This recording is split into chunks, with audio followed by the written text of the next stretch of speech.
পর্যন্ত দাস না হতে পারবো ততদিন পর্যন্ত গৌর কৃপা গোবিন্দ কৃপা সম্ভব না।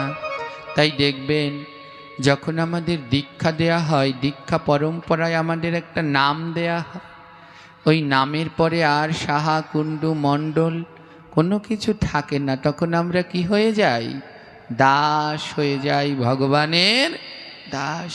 আর যতক্ষণ পর্যন্ত দাস না হতে পারবো ততক্ষণ পর্যন্ত গোবিন্দের কৃপা লাভ করা সম্ভব নয়। তাই আসুন চেষ্টা করি ভগবানের দাস হওয়ার। নিত্য কীর্তনে ভগবান বড় সন্তুষ্ট হয়। নিত্য কীর্তন করলে ভগবান বড় সন্তুষ্ট হয়। তো কেমনভাবে? ভগবানের দাস হয়ে, দাস হয়ে ভগবানের নিত্য কীর্তন করুন, তাহলে সেই নিত্য কীর্তনে প্রভু আমার বড় সন্তুষ্ট হয়। ভক্ত চরিত্র শ্রবণ করলে মনের ভিতরে থাকা গণ্ডগোলগুলো দূর হয়। মহারাষ্ট্র এক ভক্তের খনি। এখানে অনেক মহাত্মাগণ আবির্ভূত হয়েছেন এবং ভক্তির পরাকাষ্ঠা দেখিয়েছেন। কত অপূর্ব তাদের ভক্তিপূর্ণ জীবনগুলো। তাদের মধ্যেই একজন পরম কৃষ্ণ ভক্ত, এনার নাম জনাবাই। মহারাষ্ট্রের গোদাবরী নদীর তীরে গঙ্গাক্ষেত বলে একটি জায়গা আছে। এক দারিদ্র পরিবারে, এক শূদ্র পরিবারে এই কৃষ্ণ ভক্ত জন্ম নেন। নাম তার জনাবাই। তার পিতা দামবাই এবং মাতা কুরুন্ডুবাই। পিতামাতা দুজনেই পরম কৃষ্ণ ভক্ত। বহু বছর পর তাদের ঘর আলো করে একটি কন্যা সন্তান জন্মগ্রহণ করলেন। ছোটবেলা থেকেই পিতামাতা সারা জীবনই চাইতেন, হে প্রভু, আমাদের গৃহে যে আসুক যেন একজন কৃষ্ণ ভক্ত সন্তান আসে। ধ্যান দিন, এ জগতে ছেলেও আপনাই উদ্ধার করতে পারবে না, মেয়েও আপনাই উদ্ধার করতে পারবে না। আপনি মরে গেলেন, ছেলের হাতে পিণ্ড পেলেন, উদ্ধার হবেন না। মেয়ের হাতে পিণ্ড পেলেন, উদ্ধার হবেন না। বলে উদ্ধার হব কখন? যদি কোনো কৃষ্ণ ভক্ত সন্তানের হাতে পিণ্ড লাভ করতে পারেন। আর কৃষ্ণ ভক্ত সন্তান সে ছেলেও হতে পারে, মেয়েও হতে পারে। একটি মা বাবার কাছে, একটি মাতা পিতার কাছে 3-4টি ছেলে মেয়ে থাকে। এক মায়ের গর্ভে 2টো ছেলে 3টি মেয়ে হয়, 3-4টা ছেলে মেয়ে হয়, কিন্তু 3-4টা সন্তান হয় না।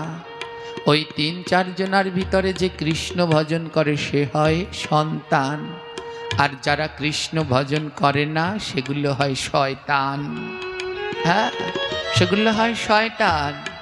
তাই জনাবাইয়ের মাতা পিতা পূর্ব থেকেই গোবিন্দের কাছে প্রার্থনা করত, প্রভু আমাদের গৃহে যা পাঠাও যেন ভক্ত ভগবানের দাস হতে পারে, তেমন কাউকে পাঠিয়ে দিও। মাঘ মাসের এক পূর্ণিমা তিথিতে আলো করে জন্ম নিল তাদের ঘরে একটি কন্যা সন্তান, বড় সুলক্ষণা। দিন দিন বড় হচ্ছে, আর বদনে কৃষ্ণ নাম ছাড়াই অন্য নাম নেই। সদা সর্বদা গোবিন্দ নামে ভেসে যায়। ছোট্ট জনা মুখ ভরে বদন ভরে সদা সর্বদা গোবিন্দ গোবিন্দ বলে কেঁদে বেড়ায়। মাতা পিতা লক্ষ্য করলেন এই ছোট্টবেলাতেই এর নামে এত নিষ্ঠা। 2 বাহু তুলে নৃত্য করে আর বদন ভরে গোবিন্দ গোবিন্দ বলে ঘুরে বেড়ায়। মাতা পিতা মনে মনে সিদ্ধান্ত নিলেন, যার ছোটবেলা থেকে এমন ভক্তি, একে যদি কোনো ভক্তের কাছে রাখা যায় তাহলে সে আরও ভক্ত হবে। আমরা তো আর সেই ভক্ত নয়, আমরা তো আর সেই ভক্ত নয় যে একে ভক্তি জীবনের শিক্ষা দিতে পারবো। মাতা পিতা মনে মনে ভাবলেন, আমরা তো শূদ্র, নিচু কুলে আমাদের জন্ম, আমাদের কাজ হলো অন্যের বাড়িতে কাজ করা, দাসীবৃত্তি করা। তাই আমার মেয়েকে এমন বাড়ির দাসী বানাবো যেন সেই বাড়ি বৈষ্ণব বাড়ি হয়। এমন বাড়ি আমার মেয়ে কাজ করবে সে যেন ভক্ত গৃহ হয়। কাজ করে তো খেতেই হবে, কিন্তু কোনো অভক্তের গৃহে যেন কাজ করে খেতে না হয়, যেন কোনো কৃষ্ণ ভক্তের গৃহে কাজ করে আমার মেয়ে খেতে পারে। তাই মাতা পিতা সন্ধান করতে লাগলেন। ওই অঞ্চলের প্রত্যন্ত ধনী দামশেঠ যেমন কৃষ্ণ ভক্ত তেমন তার ধন। মাতা পিতা সিদ্ধান্ত নিলেন এই দামশেঠের বাড়িতেই আমার মেয়েটাকে রাখবো, একসাথে দুটো কাজ হবে। ও দুবেলা খেতেও পারবে, আবার ভক্তদের সেবাও হবে। ভক্তদের সেবাও হবে। দামশেঠের বাড়িতে কাজ পেল সেই ছোট্ট ভক্ত জনাবাই। কি করে মা, প্রতিদিন ওই শেঠের বাড়িতে, দামশেঠের বাড়িতে শয়ে শয়ে ভক্তরা প্রসাদ পায়। আর প্রসাদ পাওয়ার পরে ভক্তিমতী মা জনা ভক্তদের থালা বাসনগুলো ধৌত করেন, আর ওই থালার মধ্যে লেগে থাকা উচ্ছিষ্ট ওইটা ভোজন করে সে জীবন যাপন করেন। আর ভক্তের উচ্ছিষ্ট ভোজন করতে করতে দিন দিন তার কৃষ্ণ ভক্তি বাড়তে লাগলেন। এই দামশেঠের পুত্রই হল আচার্য নামদেব। আপনারা শুনে থাকবেন নামদেবের পরম মহিমা তত্ত্ব ভক্তমাল চরিত্রে। এই দামশেঠের পুত্রই হল আচার্য নামদেব। আর ভক্ত জনা এই নামদেবের কাছে নিজেকে সমর্পণ করলেন এবং তাকে গুরু বলে বরণ করলেন। আর যেই দিনকে গুরু বলে বরণ করলেন, দীক্ষা পরম্পরায় দেখবেন নামের পরেই লেখা থাকে সেবা। প্রত্যেক সদ্গুরু গুরুকে শিষ্যকে একটা করে সেবা দেয়। কারো তুলসী সেবা, কারো জল সেবা, কারো আলতা সেবা, কারো পুষ্প সেবা, কারো মাল্য সেবা। ভক্ত জনা জিজ্ঞেস করলেন, গুরুদেব আমার কি সেবা, আমি কি সেবা করব? গুরুদেব বললেন, তুমি তো প্রতিদিন ভক্তের সেবা করছো মা, প্রতিদিন কত নিষ্ঠার সাথে ভক্তের উচ্ছিষ্ট থালা বাসনগুলো ধৌত করছো, তুমি তো সেবা করছো। গুরুদেব ওটা তো আমার কর্ম, আমি তো দাসী, তাই ওটা আমার কর্ম, কিন্তু আমাকে একটা সেবাও দিন। গুরুদেব বললেন, বেশ, আজ থেকে তোমার সেবা হলো নিত্য এবং কীর্তন। তুমি ভগবানকে কীর্তন করে শোনাবে আর দুই বাহু তুলে নৃত্য করবে। সেই দিন থেকে ভক্ত জনা ওই হাতে কাজ করে আর বদন ভরে ভগবানের নাম করে, সদা সর্বদা গোবিন্দ নামে ভেসে যায়। গোবিন্দ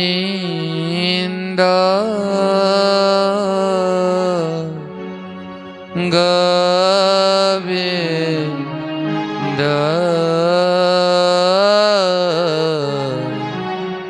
গোবিন্দ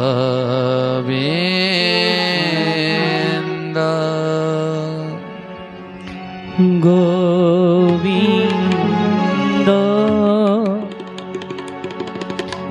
গোবিন্দ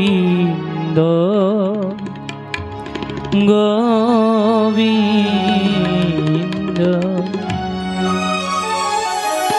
ও গোবিন্দ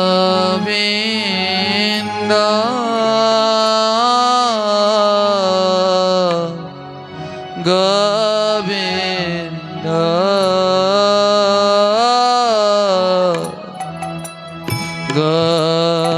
গোবিন্দ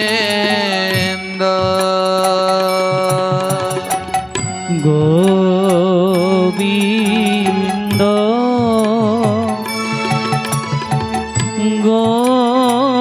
গোবিন্দ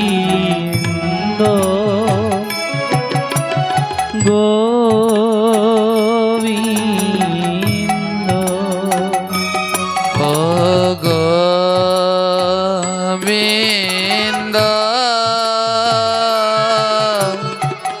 গোবিন্দ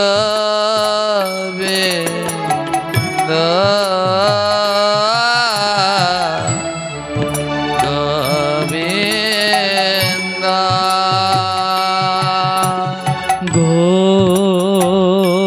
গোবিন্দ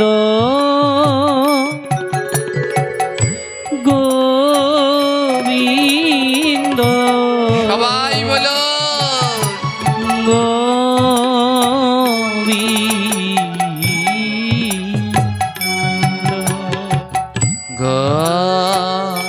গোবিন্দ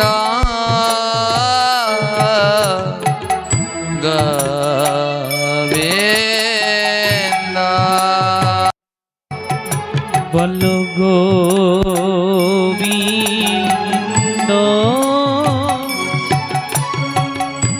বলো গোবিন্দ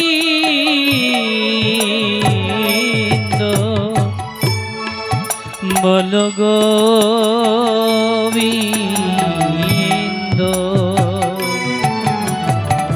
মহাপ্রভু বললেন জীবে দয়া নামে রুচি বৈষ্ণব সেবন ইহা বিনা ধর্ম নাই শুনো সনাতন ও সনাতন ধর্ম কি জানো জীবে দয়া করো নামে রুচি আনো রুচি কি বলে নাম যখন করবে তখন দুই নয়ন থেকে যেন অঝোর ধারায় জল ঝরে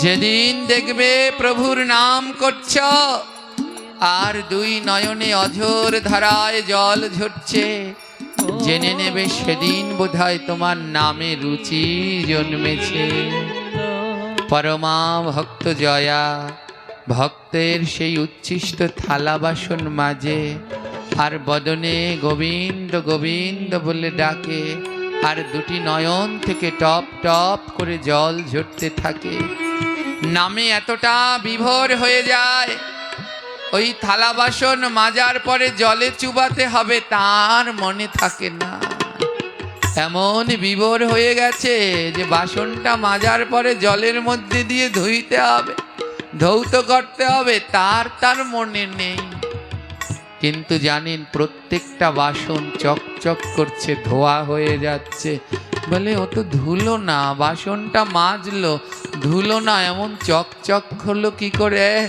বলে কেন যখন বাসন মাজছিল আর বদনে নাম করছিল আর দুই নয়নের জলে বাসনগুলো ধৌত হয়ে গেল গোবিন্দ গোবিন্দ গোবিন্দ গোবিন্দ গোবিন্দ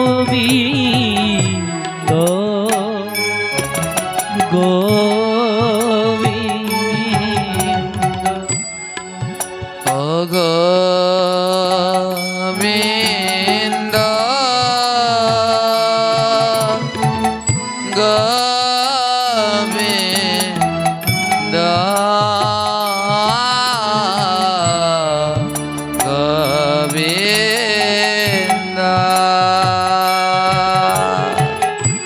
গোবিন্দ গোবিন্দ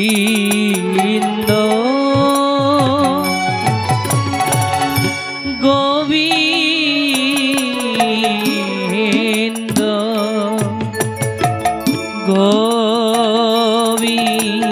গোবিন্দ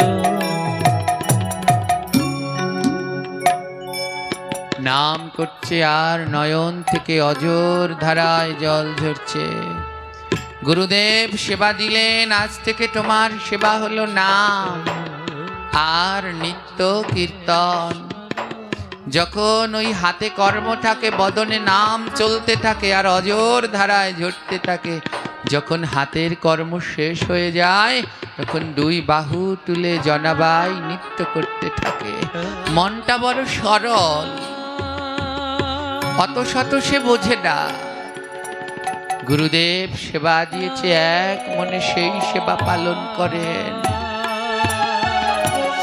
আর দিন গুরুদেব সবাইকে ডাকলেন নামদেব আশ্রমের সবাইকে ডেকে বললেন, শোনা, তোমরা আশ্রমে থাকো, তোমাদের কাছে একটি নিবেদন। বলে, কি নিবেদন? বলে, আজ থেকে তোমরা যে যা খাবে সবাই গোবিন্দকে নিবেদন করে খাবে, ভগবানকে না দিয়ে কেউ কোনো কিছু গ্রহণ করবে না। এ জগতে যত সদ্গুরু আছে তারা সবাই শিষ্যদেরকে এটাই শিখায়, গোবিন্দকে না দিয়ে কেউ অন্ন গ্রহণ করো না। দীক্ষা কি কানে মন্ত্র দিলেই দীক্ষা না গো। বলে, আগে দিয়ে পরে খা, তারপরে দীক্ষা। আগে ভগবানকে দাও, প্রসাদ করো, দিয়ে খা, তারপরে দীক্ষা। যদি ভগবানকে দিয়ে প্রসাদ করে খেতে পারো তাহলে তোমার দীক্ষা সার্থকতা। আর দীক্ষা নিলে যদি ভগবানকে না দিয়েই নিজে খেয়ে নিচ্ছ তাহলে ওতে আর সার্থকতা থাকে না। তাই এই মানব জীবনের প্রধান কর্তব্য হলো আমার গোবিন্দের অমৃতময় প্রসাদ নিত্য গ্রহণ করা, সদাচারী প্রসাদ ভুজি হওয়া। গুরুদেব আর দিন সবাইকে ডেকে বললেন, তোমরা যারা আশ্রমে আছো সবাই গোবিন্দকে নিবেদন করে তারপরে খাবে। কেউ কিন্তু গোবিন্দকে নিবেদন না করে খাবে না। ওমা, যদি ভগবানকে ভোগ লাগানো না হয় সেই অন্নটা নিবেদন করা যায়, কিন্তু গোবিন্দকে যদি ভোগ লাগানো হয়ে যায়, যে অন্ন একবার ভোগ লাগানো হয়ে যায় সেটা কি দ্বিতীয়বার নিবেদন করা যায়? জোরে বলুন, যায়? আর ওই অন্ন যদি গুরুদেব গ্রহণ করে, গোবিন্দকে ভোগ দিলেন, গুরুদেব সেই প্রসাদ গ্রহণ করলেন, এবার সেই প্রসাদ শিষ্যকে দিলেন, তাহলে সেই অন্ন কি আবার গোবিন্দকে নিবেদন করা যায়? কোনোদিনই। গুরুদেব বলেছেন, আজ থেকে যে যা গ্রহণ করবে সব ভগবানকে দিয়ে তারপরে গ্রহণ করবেন। জনাবাই অন্তরের ভিতরে ওই কথাটা গেঁথে নিয়েছে। ও, আজ থেকে তার মানে যা পাবো সব আগে ভগবানকে দেব, তারপরে আমি গ্রহণ করব। সেই দিন থেকে যা হয়, ডাল ভাত যা পায় সব আগে গোবিন্দকে নিবেদন করে তারপরে নিজে গ্রহণ করে। একদিন ভক্ত নামদেব, আচার্য নামদেব, এনার সহধর্মিণী চন্দ্রাবাই জনার ভক্তি দেখে বড় সন্তুষ্ট হলো। জনার ভক্তি দেখে সন্তুষ্ট হয়ে জনাকে বলল, জনা, আজ তোকে একটা খুব ভালো জিনিস দেব। জনা বলল, কি দেবে গুরুমা? বলল, শোন, আজ তোকে আমি তোর গুরুদেবের ভোগের প্রসাদ দেব। এ জীবন তো তখনই ধন্যপূর্ণ হয় যদি কোনো দিন শ্রী গুরুর অধরামৃত প্রসাদ পাওয়া যায়। এ জীবন তখন পূর্ণতা লাভ করে যেদিন গুরুদেবের অমৃতময় প্রসাদ লাভ করা যায়।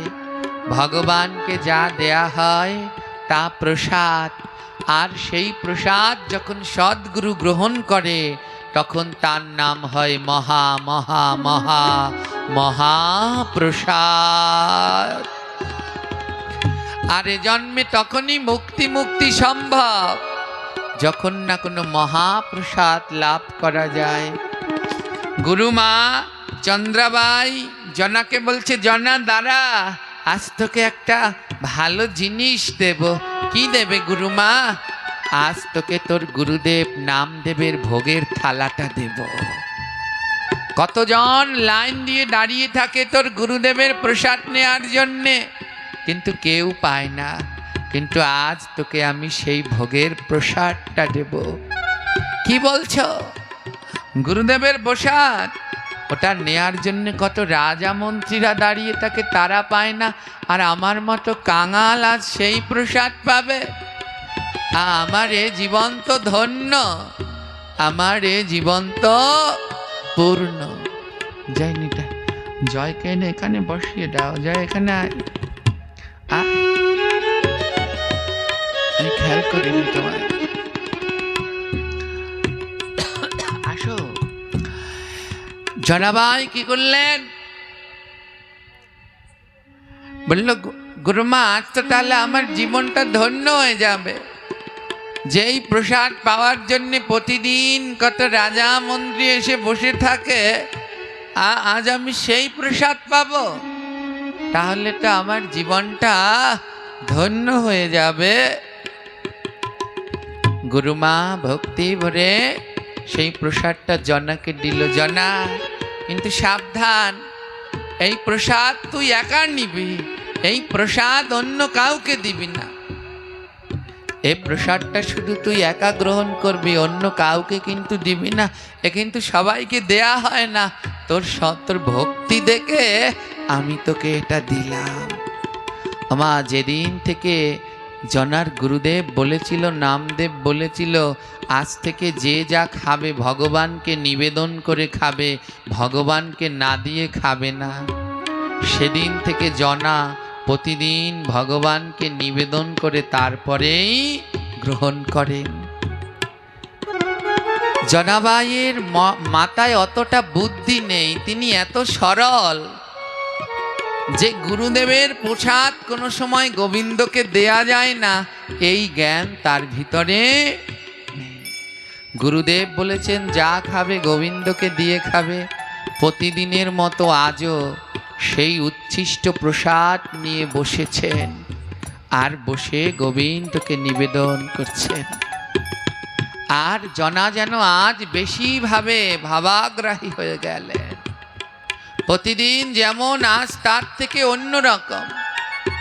জনা আজ ভগবানকে ডাকছে, ও ভগবান জানো এই প্রসাদ বড় দুর্লভ, এ আমার গুরুদেবের প্রসাদ, আজ তোমাকে আসতেই হবে, এই প্রসাদ গ্রহণ করতেই হবে। নরোত্তম ঠাকুর মহাশয় বললেন, গাও গাও পুন গৌরাঙ্গের গুণ সরল করিয়া মন। বলে সরল মন না হলে কোনোদিন প্রভুকে পাওয়া যায় না। জনার মনটা এত সরল, ওই এটুকুও বোঝে না যে ওটা গুরুদেবের প্রসাদ, ওটা কোনোদিন গোবিন্দকে দেয়া যায় না। কিন্তু ওর গুরু বাক্যে এমন বিশ্বাস, গুরু বলেছেন যা গ্রহণ করবে ভগবানকে দেবে। আজ সেই গুরুদেবের প্রসাদ আবার ভগবানকে দিলেন। গুরু বন্দনায় বললেন, সত্যজ্ঞানী গুরু বাক্য যাহারও বিশ্বাস, অবশ্য তাহার হয় ব্রজভূমে। যিনি সত্য জ্ঞানে গুরুদেবের বাক্য বিশ্বাস করতে পারেন, তার অবশ্যই ব্রজভূমে বাস হয়ে যায়। আজ গুরু বাক্যে এমন বিশ্বাস, সেই গুরুদেবের উচ্ছিষ্ট প্রসাদ এনে ভগবানকে ডাকছে, ও ভগবান এসো না। জানো আমার গুরুমা বলছে এমন প্রসাদ নাকি অনেক ভাগ্যের ফলে পাওয়া যায়, গুরুদেবের প্রসাদ, তুমি আসো না কৃষ্ণ, এসে আমার গুরুদেবের প্রসাদ গ্রহণ করো না। জনার নির্মল ভক্তি দেখে দেব দেবী গন্ধর্বগণ কাঁদছে, আহারে এ মেয়েটার মন কত নির্মল। যে গুরু গোবিন্দের ভজনা করে, আজ সেই গুরুর প্রসাদ গোবিন্দকে নিবেদন করছে। দেব দেবী গন্ধর্বগণ সবাই সারি হয়ে দেখছেন, দেখি তো জনার ভক্তিটা কোথায় গিয়ে পৌঁছায়। ভক্ত জনা একটা গ্রাস প্রসাদ নিয়ে এমনি ধরে ভগবানকে ডাকছে আর বলছে, তুমি এসো এসো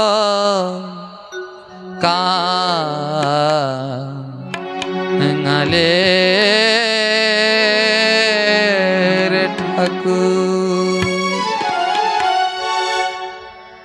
ও এসো কাঙালের ঠাকুর, তুমি এসো এসো কাঙালের ঠাকুর। ওগো তুমি এসো এসো কাঙালের ঠাকুর। তুমি কাঙাল নাকি ভালোবাসো?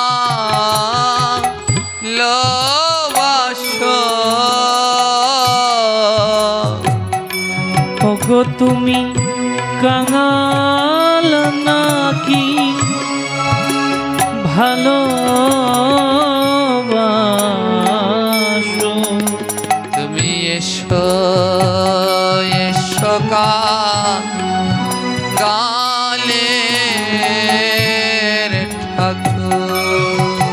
তুমি এসো এসো কাঙালের ঠাকুর। গুরুদেবের সেই উচ্ছিষ্ট প্রসাদ হাতে নিয়ে ডাকছে, ও গোবিন্দ তুমি নাকি কাঙাল ভালোবাসো? জানো প্রভু, আমি না বড় কাঙাল। সেই ছোট্টবেলা থেকে এই বাড়ি থেকে আমি দাসীর কাজ করি।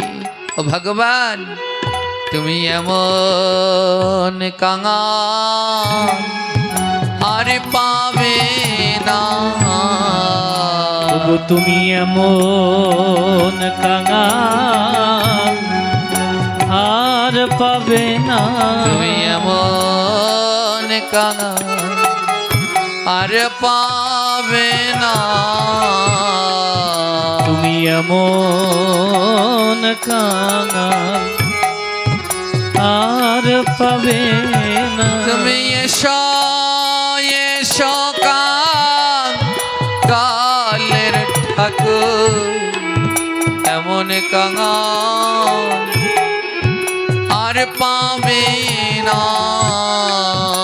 তুমি এসো এসো তুমি এসো এসো হরি বল হরি বল। ওগো কাঙালের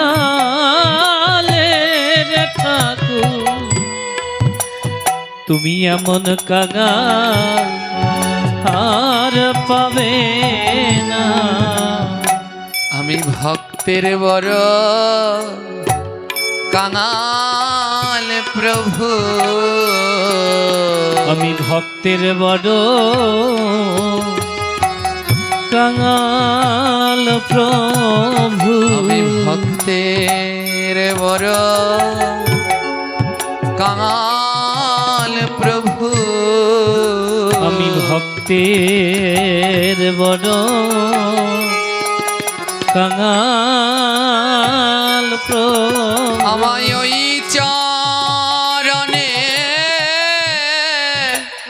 ঠাই দিও। আমি ভক্তের বড়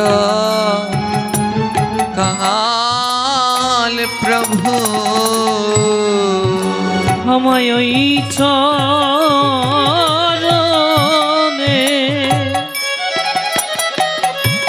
তোমার ওই চরণে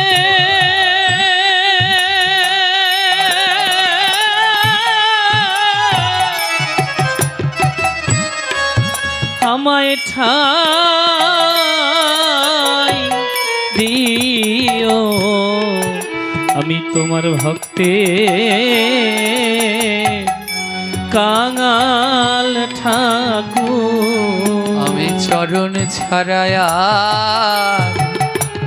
কিছু চাই না। আমি চরণ ছাড়া আর কিছু চাই না। আমায় ওই চরণে দাসী করো না। আমি চরণ ছাড়া কিছু চাই না। আমায় ওই চরণে দাসী করো না, তোমার চরণ ছাড়া আর কিছু চাই না। কাছে জানা প্রভু, এসো না। আমার গুরুমা বলেছে বড় অমূল্য প্রসাদ, এই প্রসাদ কি বারবার পাওয়া যায়? গুরুদেবের প্রসাদ, এসো না প্রভু, এক গ্রাস গ্রহণ করো না। এমন ভক্তি ভরে ডাকছে। সাক্ষাৎ শ্রীমতী জিজ্ঞেস করছে, ভগবান এবার তুমি কি করবে? হ্যাঁ, ভক্ত ডাকলে তুমি নাকি থাকতে পারো না, এবার তুমি কি করবে? তো তোমার ভক্ত ডাকছে, দেখো তোমার ভক্ত তোমায় কেমন ভাবে ডাকছে, আর কি নিয়ে ডাকছে? তারই গুরুদেবের উচ্ছিষ্ট প্রসাদ নিয়ে। এবার তুমি কি করবে? তুমি কি যাবে? আজ যে তোমার পরীক্ষা। ভগবান বলছে, হে শ্রীমতী, আমার ভক্ত আমায় ভক্তি ভরে যা দেয় আমি তাই গ্রহণ করি। আজ আমি অবশ্যই যাব আমার ভক্তের কাছে, কারণ এমন নির্মল মন হয়তো জগতে আর আমি কখনোই পাব না। হরি বল, হরি বল। সাক্ষাৎ ভগবান একটি ছোট্ট বালকের রূপ ধারণ করে চলে গেলেন জনাবাইয়ের কাছে। আর সেই রুনু ঝুনু মৃদু মৃদু নুপুরের শব্দ, দিব্য সুগন্ধি, জনাবাই বুঝতে পারলেন ভগবান এসেছে। ও তুমি এসেছ, আজ যেমন বালকের রূপ ধরে এসেছ। বসে পড়ো, বসে পড়ো কৃষ্ণ, আমার গুরুদেবের প্রসাদ।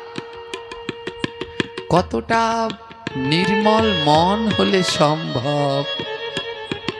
কি করছেন জানেন? ভগবানের সেই বদন পানে যখন সেই উচ্ছিষ্ট প্রসাদ তুলে দিয়ে গোবিন্দের বদনের দিকে তাকিয়েছে, আর যেই না ওই বদনের দিকে তাকিয়েছে, জনার আর কোনো হিতাহিত জ্ঞান নেই, জনার আর কোনো চেতনা নেই। গুরুদেবের বদনের দিকে তাকিয়ে ভগবানের বদনের দিকে তাকিয়ে সব কিছু যেন ভুলে গেছে। ভগবান বলে, যখন এসেইছি এমন অমৃত প্রসাদ নাকি আর পাওয়া যাবে না, তাহলে পেয়েই যাই। ভগবান এক পাশ থেকে ওই থালা থেকে গ্রহণ করতে লাগলেন। ধ্যান দিন, আজ স্বয়ং পরমেশ্বর ভগবান ভক্তের উচ্ছিষ্ট প্রসাদ গ্রহণ করছেন। এক পাশ থেকে গ্রহণ করতে লাগলেন বালক বেশে, আর ওইদিকে আচার্য নামদেবের সহধর্মিনী চন্দ্রাবাই মনে মনে ভাবলো, যাই, ও জনা তো পাগল পাগল মতি, আবার থালাটা কি না কি করে, গিয়ে দেখে আসি, থালাটা গিয়ে নিয়ে আসি। যখনই চন্দ্রাবাই জনার ঘরের ভিতরে প্রবেশ করলেন, দেখে এক পাশে জনা চোখ বন্ধ করে এক গ্রাস অন্ন নিয়ে এমন বসে আছে, আর নয়ন থেকে কৃষ্ণ কৃষ্ণ বলে জল ঝরছে। আরেক পাশে বসে একটা বালক সেই অন্ন সেবা করছে। সঙ্গে সঙ্গে চন্দ্রাবাই রেগে গেলেন। চন্দ্রাবাই তো জানে না যে ওই বালক স্বয়ং পরমেশ্বর ভগবান শ্রীকৃষ্ণ। চন্দ্রাবাই রেগে গেলেন, আর রেগে গিয়ে বললেন, জনা, তোর এত বড় সাহস, আমি নিষেধ করেছি এই উচ্ছিষ্ট কাউকে দিবি না, আর তুই ঘরের মধ্যে একটা ছেলে ঢুকিয়ে ওকে প্রসাদ দিচ্ছিস। আজ তোর একদিন কি আমার একদিন। চন্দ্রাবাই কি করলেন? একটা ঝাড়ু নিয়ে দুজনকেই পিটাতে লাগলেন। একটা ঝাড়ু নিয়ে দুজনকেই পিটাতে লাগলেন। চিনতে পারলেন না, গুরু মা হয়েও চিনতে পারলেন না ভগবানকে। বলে এ জগতে গুরু হয়েও গোবিন্দ চেনা যায় না যদি নির্মল মন না থাকে। একটা ঝাড়ু নিয়ে দুজনকেই মারছে, এপাশে একটা বাড়ি দিচ্ছে ওই বালকটাকে, আবার জনাকে একটা বাড়ি দিচ্ছে। কিন্তু জনাকে মারছে, জনা ভাবে প্রেমে এমন আবিষ্ট হয়ে গেছে ওই ঝাড়ুর বাড়ি আজ যেন তার আর গায়ে লাগছে না, ওই ঝাড়ুর বাড়ি যেন তার গায়ে লাগছে না। সে কৃষ্ণ কৃষ্ণ বলছে আর নয়ন থেকে অজর ধারায় জল ঝরছে, নয়ন থেকে অজর ধারায় জল ঝরছে। আর ভগবান সইতে পারলেন না, বালক বেশে ভগবান দৌড়ে পালিয়ে গেলেন। আর ঠিক সেই দুপুর বেলায়, দুপুর অন্তে আচার্য নামদেব বিকেল বেলায় ভগবানের শয়ন মন্দির থেকে ভগবানের শয়ন মন্দিরে গেলেন ভগবানকে জাগরণ করতে। আচার্য নামদেব যখন ভগবানের শয়ন মন্দিরে প্রবেশ করলেন, আর প্রবেশ করে যখন ভগবানের শ্রী বিগ্রহ জাগরণ করতে গেলেন, দেখলেন পাথরের বিগ্রহ, আর তার মধ্যে সেই ঝাড়ুর শলাগুলো ফুটে ফুটে রয়েছে, আর বিন্দু বিন্দু রক্ত ঝরে ঝরে পড়ছে। আচার্য নামদেব চিৎকার করে উঠলেন, কে কে আমার গোবিন্দের গায়ে এমন করে আঘাত করেছে গো? আমার গোবিন্দের গায়ে এমন শলাকয়া বিদ্ধ হয়ে গেছে, আমার গোবিন্দের গায়ে রুধি ঝরছে, কে আমার গোবিন্দের গায়ে এমন করে আঘাত করছে? পাশেই ছিল তার সহধর্মিনী, পাশেই ছিল তার সহধর্মিনী চন্দ্রাবাই। কি হয়েছে? আরে দেখো, আমার প্রভু যেন কোন ভক্তের কাছে গিয়েছিল, আর সেই ভক্তের কাছে গিয়ে বোধহয় কেউ তার গায়ে আঘাত করেছে। এই যে দেখো, প্রভুর গায়ে শলাকয়া বিদ্ধ হয়ে রয়েছে। যখনই চন্দ্রাবাই তাকালেন, তাকিয়ে দেখলেন এ তো সেই আমি যে ঝাড়ু দিয়ে সেই বাচ্চাটিকে আঘাত করেছিলাম, এ তো সেই ঝাড়ুর শলাকয়া। স্বামী, আমার সাথে একটু জনাবাইয়ের ঘরে যাবে? কেন জনাবাইয়ের ঘরে কেন? চলো না। ছুটতে ছুটতে জনাবাইয়ের ঘরে গেলেন, গিয়ে দেখে সেই দুপুর বেলায়ও জনাবাই যেমন এক গ্রাস অন্ন হাতে নিয়ে বসেছিলেন, আর বিকেল বেলায়ও ঠিক তেমনই এক গ্রাস অন্ন হাতে নিয়ে বসে আছে। স্বামী, আমি না একটা বালককে দুপুর বেলায় ঝাড়ু দিয়ে মেরেছিলাম, সেই বালকটা না এখানে বসেছিল, তুমি একটু দেখো তো। যখনই আচার্য নামদেব সেই ধুলোর দিকে তাকালেন, আর দেখে ধুলোর ভিতরে রাঙা রাঙা পদচিহ্ন পড়ে আছে, আর সেই চিহ্নের ভিতরে শঙ্খ চক্র গদা পদ্ম ধ্বজ অঙ্কুশ গোবিন্দের চরণ চিহ্ন শোভা পেয়েছে। লুটিয়ে পড়লেন, কি করেছ, এ কি করেছ? এ যে সাক্ষাৎ ভগবানের চরণ চিহ্ন। এই জনা, জেগে ওঠ, জেগে ওঠ, তোর কাছে ভগবান এসেছিল রে। জনা বলে, সে তো প্রতিদিনই আসে গুরুদেব। তুই কি করেছিলি? কেন? আপনি বলেছিলেন যা খাবি আমায় গোবিন্দকে নিবেদন করে খাবি, তাই তো আজ আমি ভগবানকে নিবেদন করলাম। এই যে ভগবান গ্রহণ করেছে এখান থেকে অন্ন। লুটিয়ে পড়লেন আচার্য নামদেব, যাকে পাওয়ার জন্য সারাদিন নাম জপ করি, আর আজ সেই ভগবান এসে আমারই উচ্ছিষ্ট অন্ন গ্রহণ করে গেল।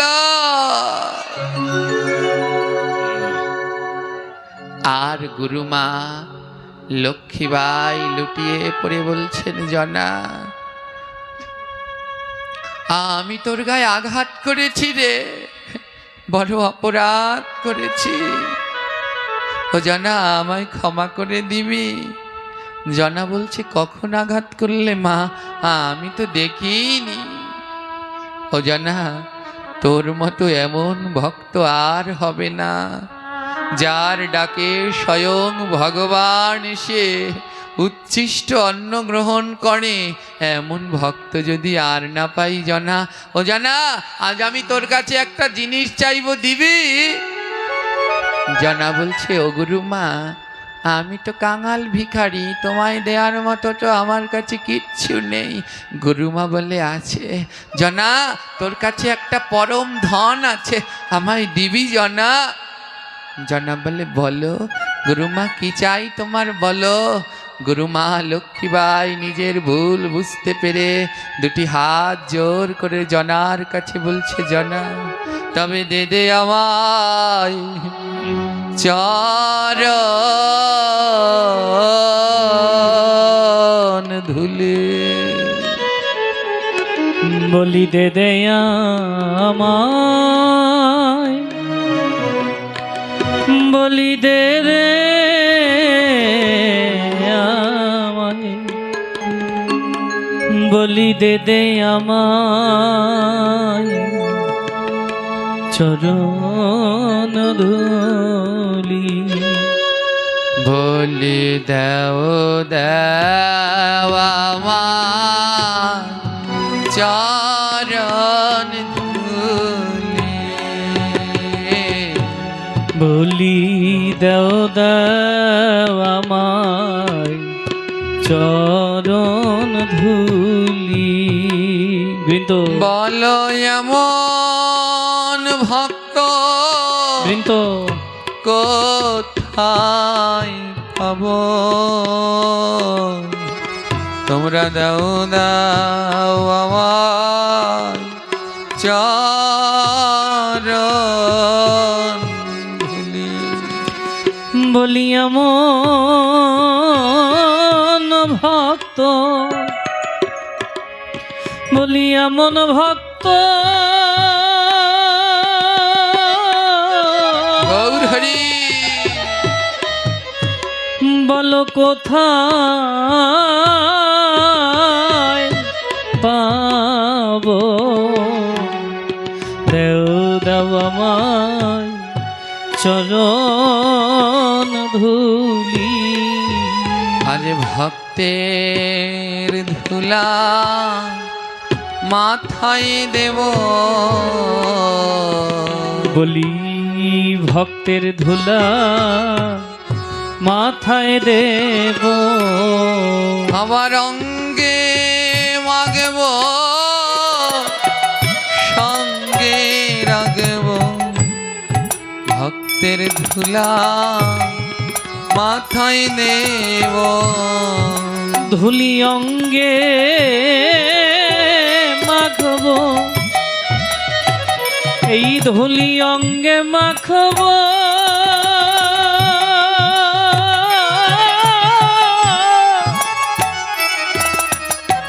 আর আমার মাথায় রাখবো। বলি দেও দাও আমায় চরণ ধুলি। আজ গুরুমা লুটিয়ে পড়েছে ওরে জনা, যেই গোবিন্দকে পাওয়ার জন্যে প্রতিদিন কাঙালের মতো করি, আর সেই গোবিন্দ তোর হাতে প্রতিদিন অন্ন গ্রহণ করে। দেনা জনা, তোর চরণ ধুলা দে। তোর মতো ভক্তের চরণ ধুলা পেলে যদি এই পোড়া নয়নে কৃষ্ণ দর্শন হয়। জনা চরণ দুটি সরিয়ে নিয়ে বলছে, কি করছো? তুমি যে আমার গুরুমা, তুমি যদি আমার চরণে হাত দাও, আমার যে বড় অপরাধ হয়ে যায়। গুরুমা বলছে, জনা আমার অন্তরের ভিতরে এত ময়লা, তাই তো আমার কৃষ্ণ দর্শন হয় না।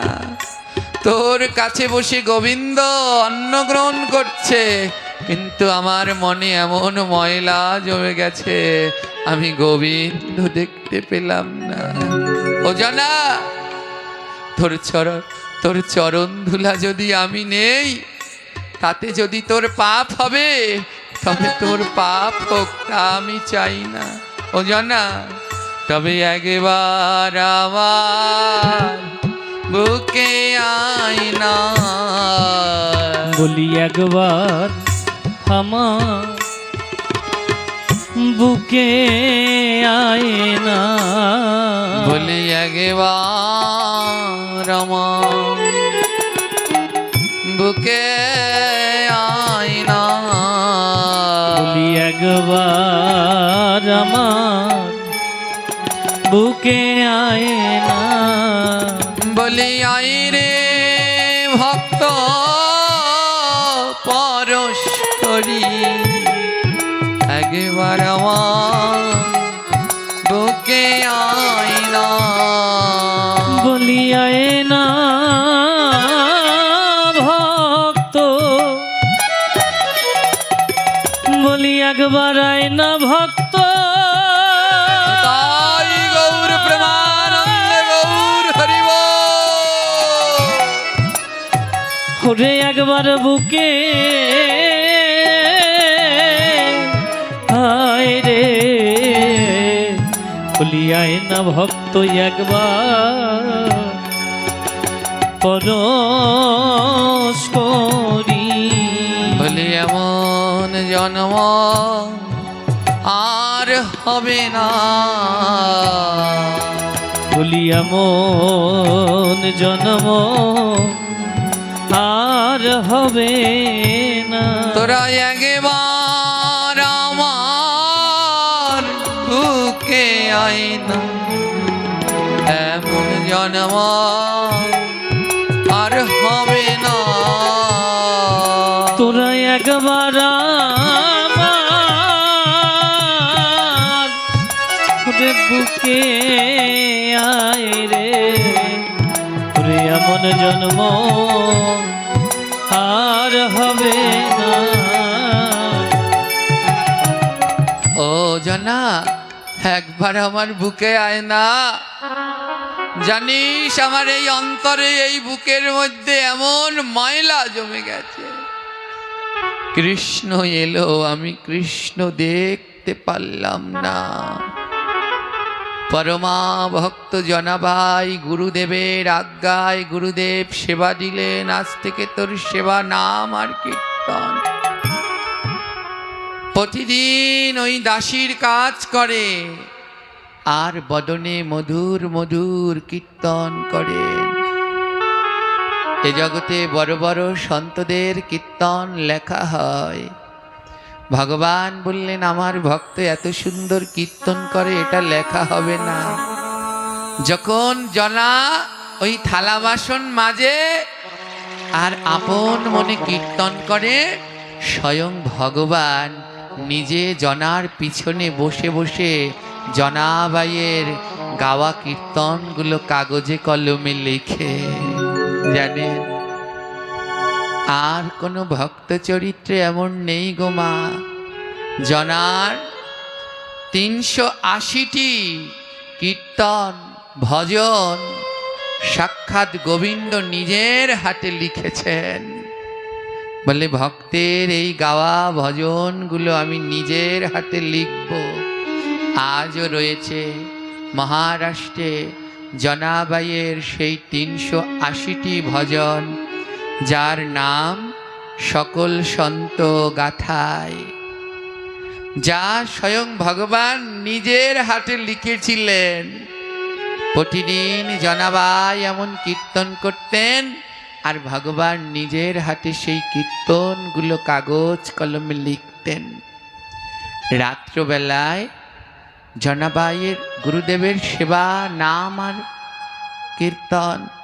তাই জনাবাই তেমন ঘুমাতেন না, সারা রাত্র ধরে যাতায় গম পিষতেন, আটা তৈরি করতেন, আর ওই গম পিষতেন আর ভগবানের নাম গুণগান করতেন। আর ভগবান বসে বসে ওই জনার লেখা গানগুলো খাতায় লিখতেন, গাওয়া গানগুলো।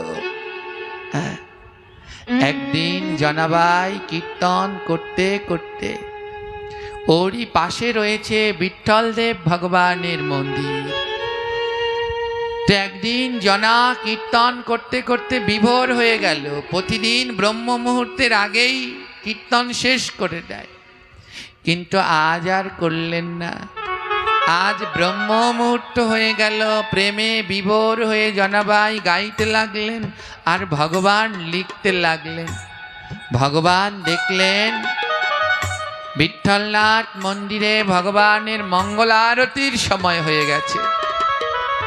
ভগবান বললেন, এখন তো আর আমি এখানে থাকতে পারি না, এবার তো আমায় তাড়াতাড়ি মন্দিরে যেতে হয়।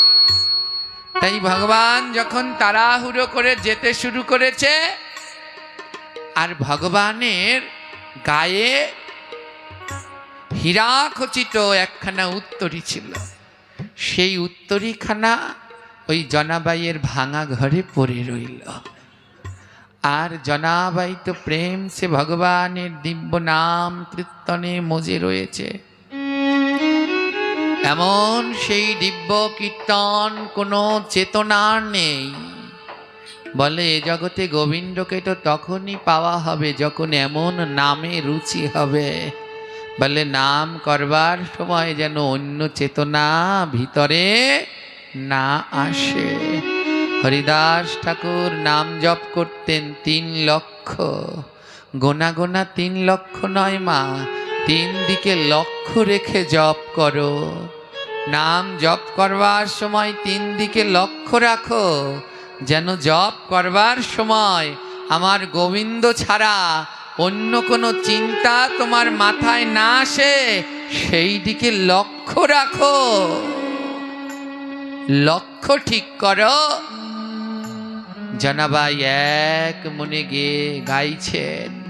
আর ভগবান যখন ওই তাড়াহুড়ো করে চলে গেলেন, ভগবানের সেই রত্ন খচিত হীরার উত্তরীটা জনার গৃহেই পড়ে রইল।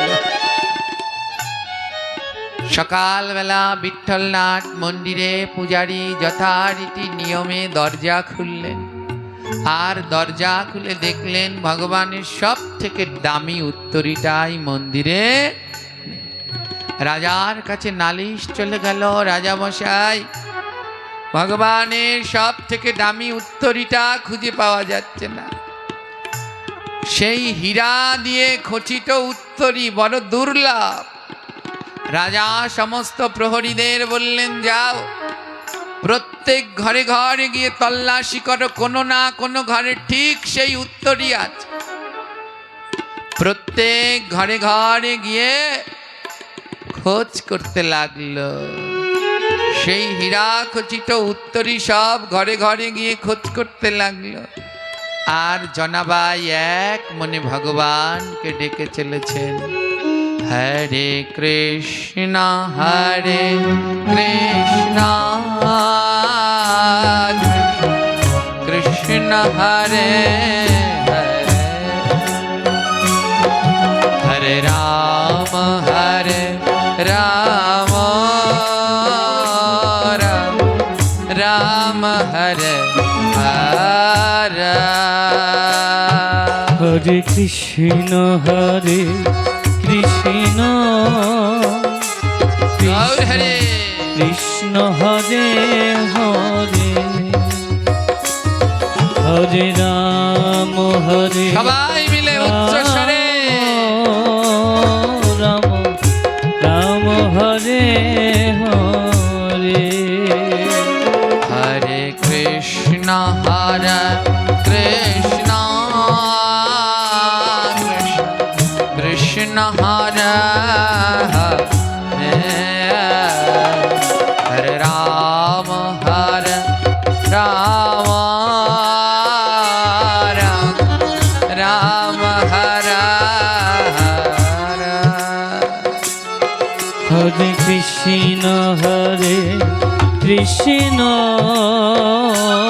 কৃষ্ণ কৃষ্ণ হরে হরে হরে রাম হরে রাম রাম রাম হরে হরে। জনাবাই নামে বিভোর হয়ে গেলেন, কোনো চেতনা নেই। প্রহরীরা খুঁজতে খুঁজতে জনাবাইয়ের ঘরে এসে দেখে সেই উত্তরীটা বুকে জড়িয়ে ধরে জনাবাই নাম গাইছে। প্রহরীরা বলে, তার মানে তুই এই উত্তরী চুরি করেছিস? আর রাজার কাছে ধরে নিয়ে গেলেন জনাবাইকে। কিন্তু জনাবাইয়ের কোনো চেতনা নেই। বলে, এ জগতে সেদিনই তো গোবিন্দ পাওয়া যাবে যেদিন নামের মধ্যে ডুব দেবে আর সংসারের কোনো চেতনা থাকবে না। আজ ওকে অপবাদ, চুরির অপবাদ দিয়ে ধরে নিয়ে যাচ্ছে, কিন্তু ওর চিন্তা নেই, ওর বদনে নাম। হরে কৃষ্ণ কৃষ্ণ কৃষ্ণ হরে হরে, হরে রাম রাম রাম হরে হরে। হরে কৃষ্ণ কৃষ্ণ কৃষ্ণ কৃষ্ণ হরে হরে, হরে রাম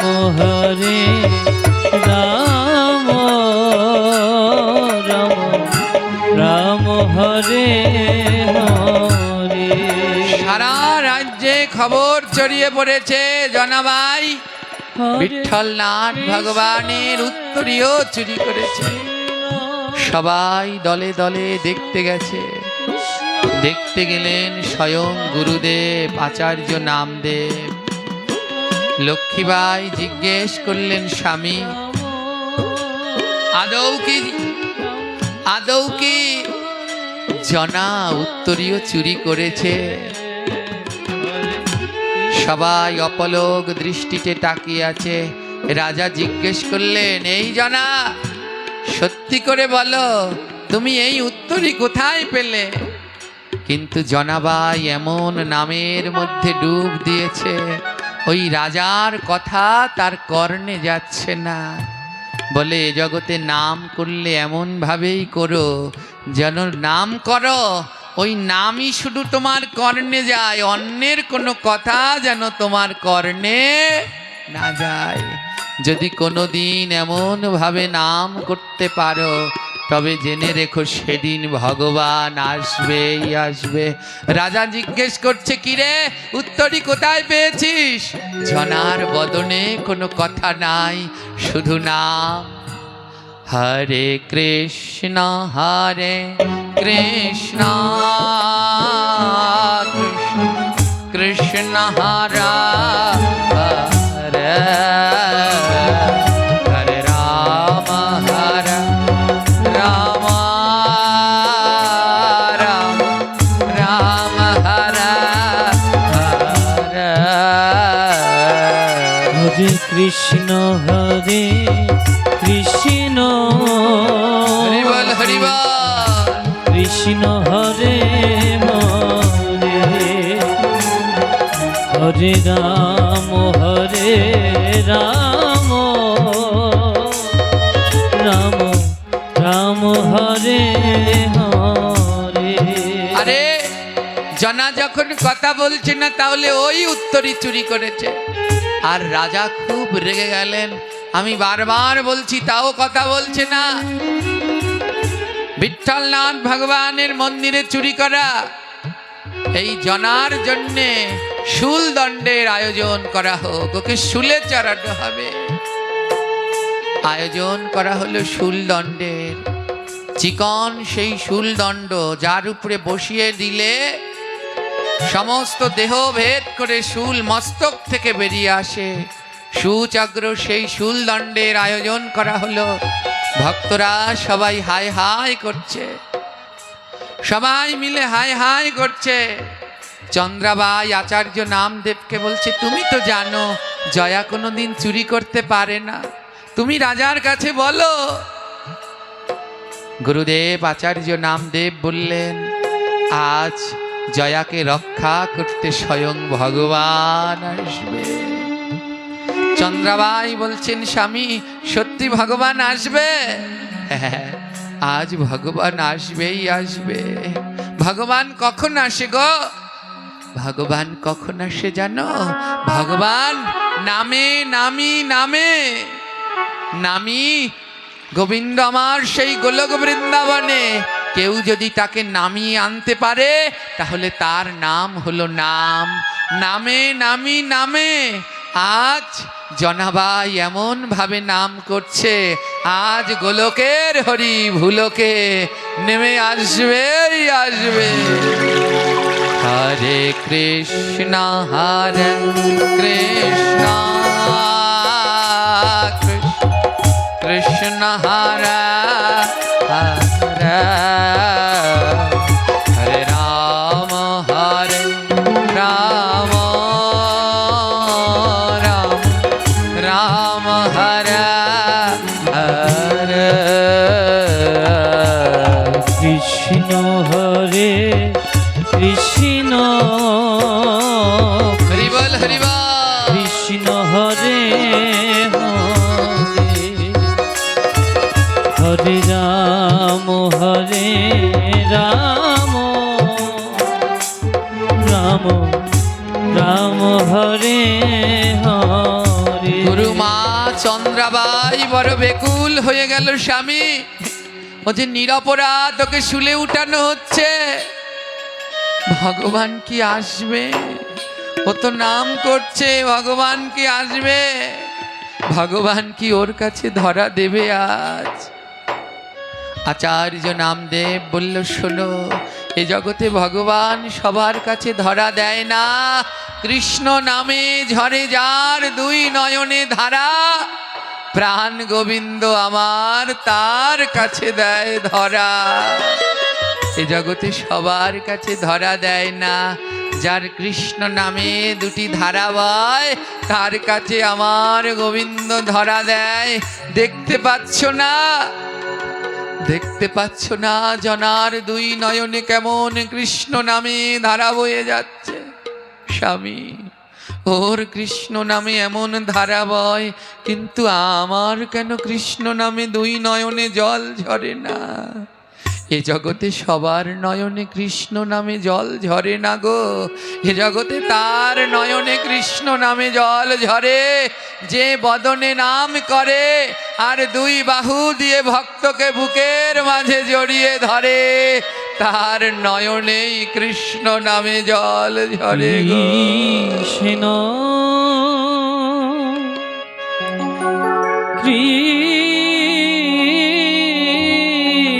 কৃষ্ণ, হরি বল হরি বল। কৃষ্ণ সবার নয়নে ঝরে না। গুরুমা চন্দ্রাবাই ওখানে যত ভক্ত ছিল সবার কাছে গিয়ে একবার চরণে পড়ছে, একবার বুকে জড়িয়ে ধরছে। গৌর, ও গোবিন্দ, আজ তুমি আসো, তোমার নিষ্পাপ ভক্ত জনাবাইকে রক্ষা করো প্রভু। শুলদণ্ডের আয়োজন করা হলো, বসানো হলো শুলের উপরে জনাবাইকে। জনাবাইয়ের কোনো চেতনা নাই, নয়নে জল ঝরছে আর বদনে নাম গাইছে। হরে কৃষ্ণ হরে কৃষ্ণ কৃষ্ণ হরে হরে, হরে রাম রাম রাম হরে হরে। হরে কৃষ্ণ কৃষ্ণ কৃষ্ণ কৃষ্ণ হরে হরে, হরে রাম রাম রাম রাম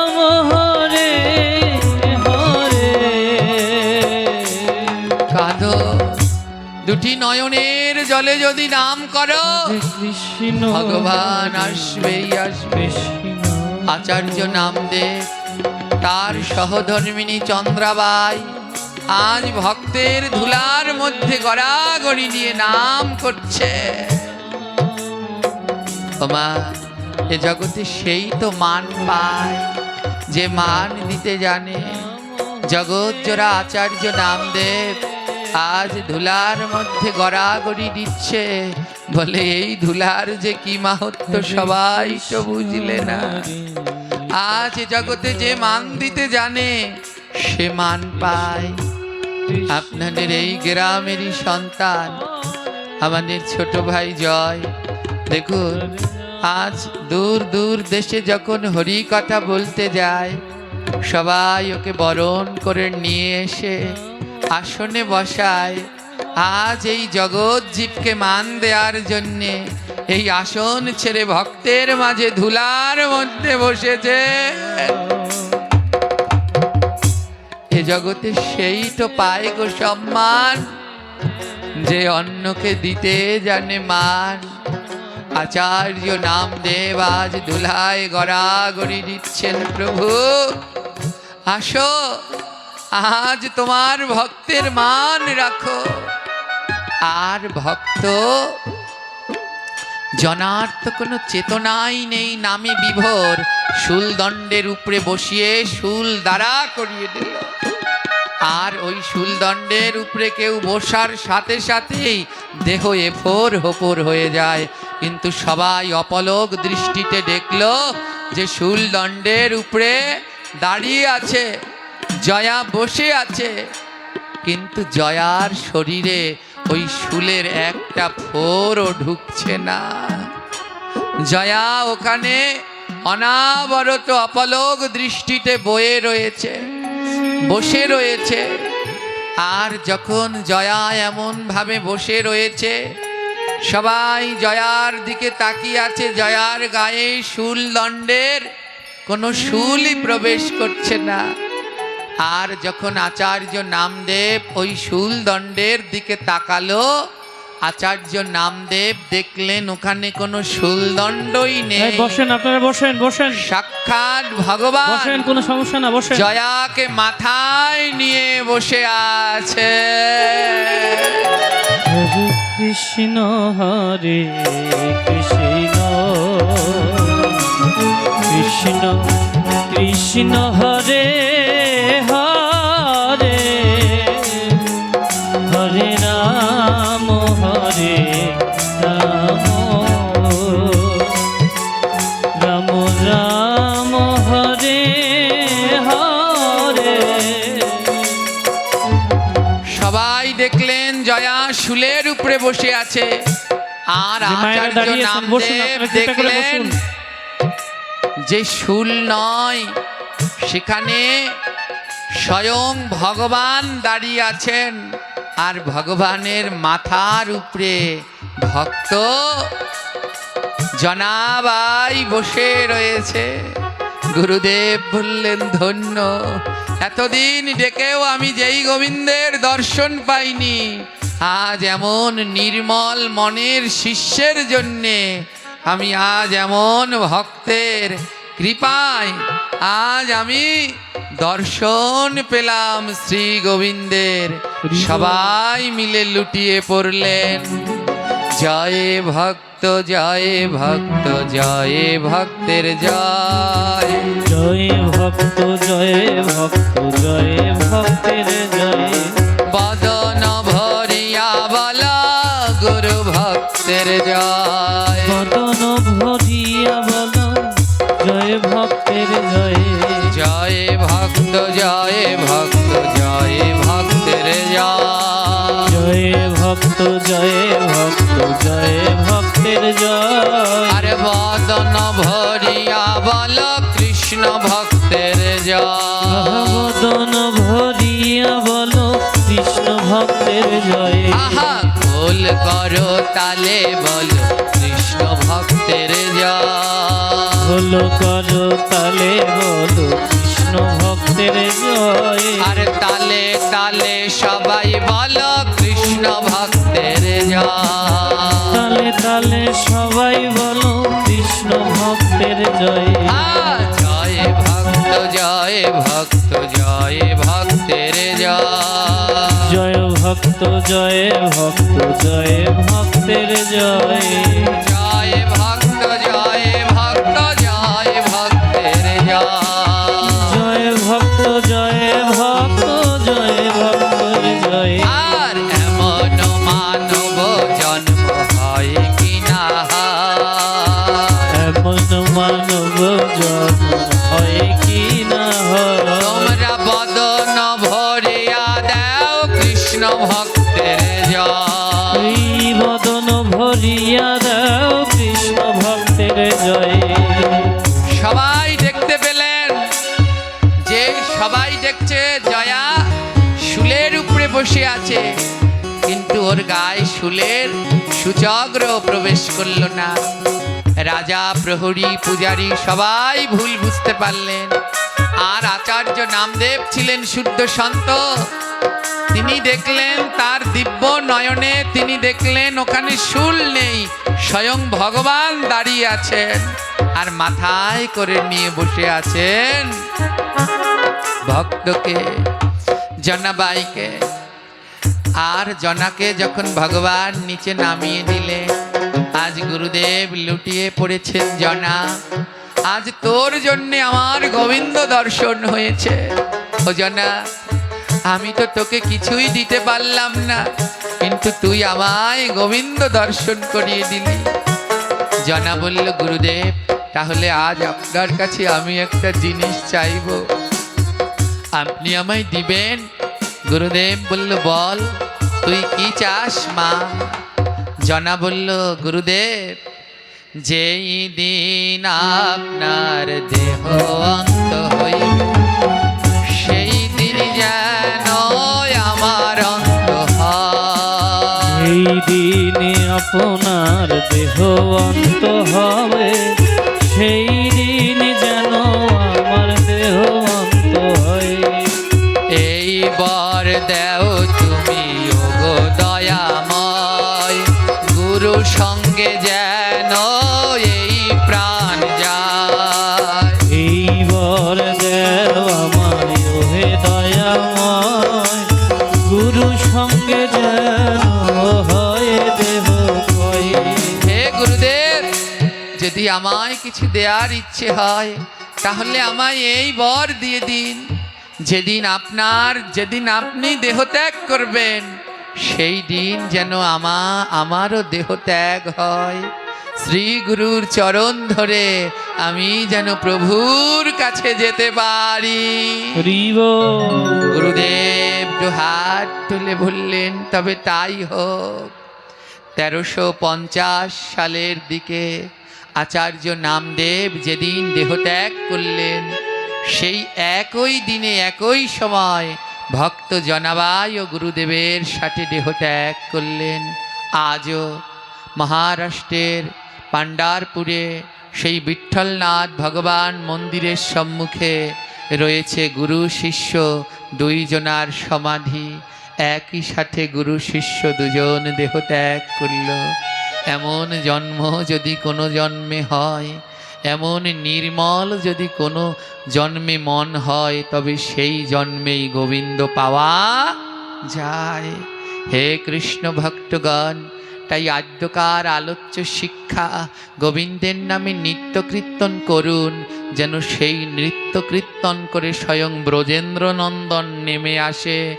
এমন নিত্য কীর্তন না করি যাতে আমার ধর্মের কলঙ্ক হয়। এবার ভক্ত আর ভগবানের মিলন হইল, ভক্ত আর ভগবানের মিলন হইল।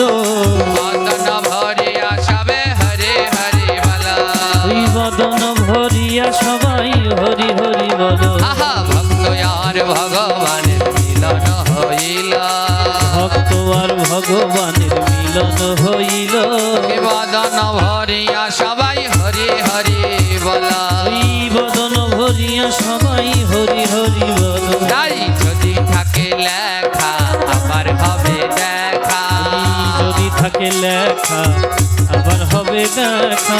এইখানেতে বলে যাই সবাই টাটা বাই বাই। এইখানেতে বলে যাই সবাই টাটা বাই। এবার নিতাই গৌর হরি বলো প্রেমানন্দে বাহুতল। তাই গৌর হরি বলো প্রেমা